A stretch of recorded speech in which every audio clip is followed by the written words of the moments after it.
All right. So, question: will there be no eating and drinking in heaven? Jesus, in a lot of cases, talks about feast and drinking wine in heaven. What does heaven look like? Well, we don't know for sure. Okay. There's no scripture passage that says it. There's implications from a lot of scriptures, but they could be just metaphors. We don't know. Okay. Now, we do know Adam and Eve ate in the Garden of Eden. They had to till the trees that God made especially for them. Okay. Even though they had a guarantee of not dying. Okay. So there we have at least one possibility that we might enjoy eating, because we're going to have the same bodies, just glorified. Okay. Indestructible. Never have to sleep. Never will get sick. Nothing like that. And the question is, well, can't we eat just for enjoyment? Okay. We don't know, because we don't know the type. We're going to have an incorruptible body. So we don't know the answer to that question.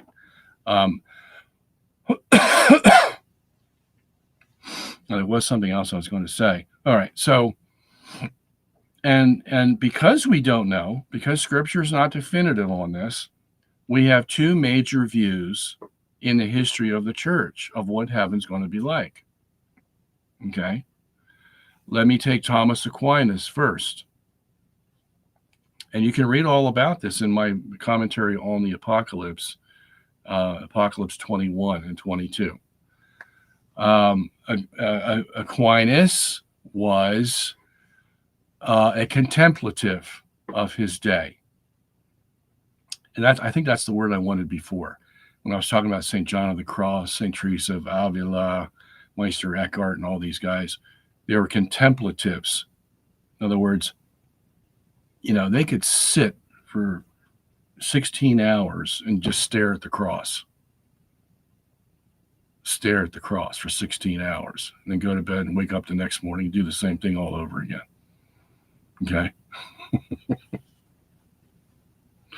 And Thomas was one of those. Thomas was your typical egghead. Okay? Probably was the smartest boy in school, but he was aloof and contemplating everything. Okay?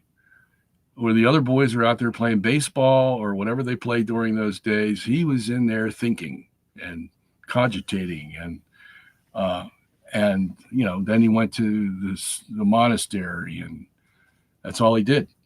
Okay, he said he wrote a lot too after he contemplated. But so for Thomas, heaven is just an exponential form of the contemplative life, where all you're going to be doing is staring at God 24/7, called the beatific vision.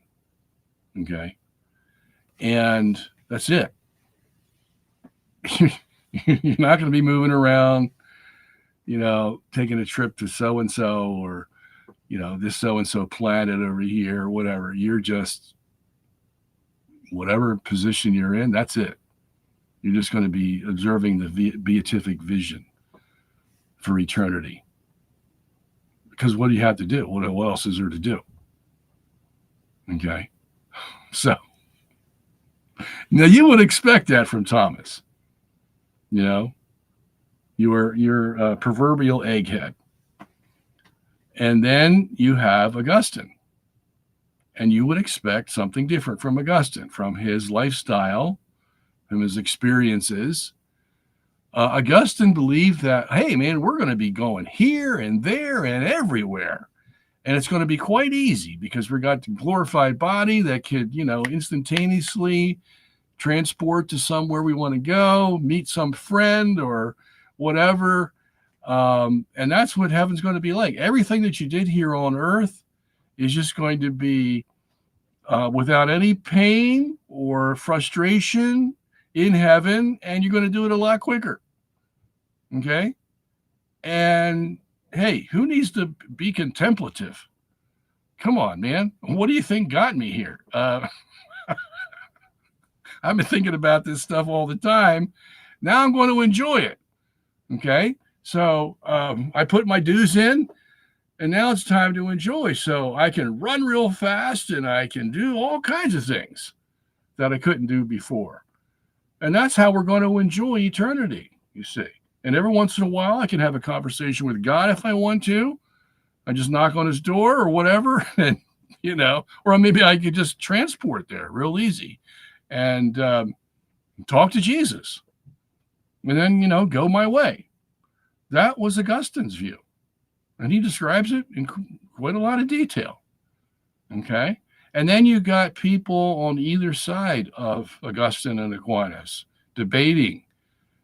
And there's probably about, I don't know, maybe 24 fathers and medievals who threw this thing back and forth. What's heaven going to be like? Because scripture's basically silent, except talking in symbols. Okay. And that's the way God wanted it. There must be a good reason for it. Okay. So then you got certain fathers and medievals who are in between Augustine. Say it's like Aquinas says, but it's a lot like Augustine says. Okay. So you got 57 flavors about what heaven's going to be like. Okay. What we do know, of course, is it's going to be glorious. More than you can ever imagine. So that's all I can tell you. But if you want to read all the details, you can pick up my Apocalypse commentary. All right.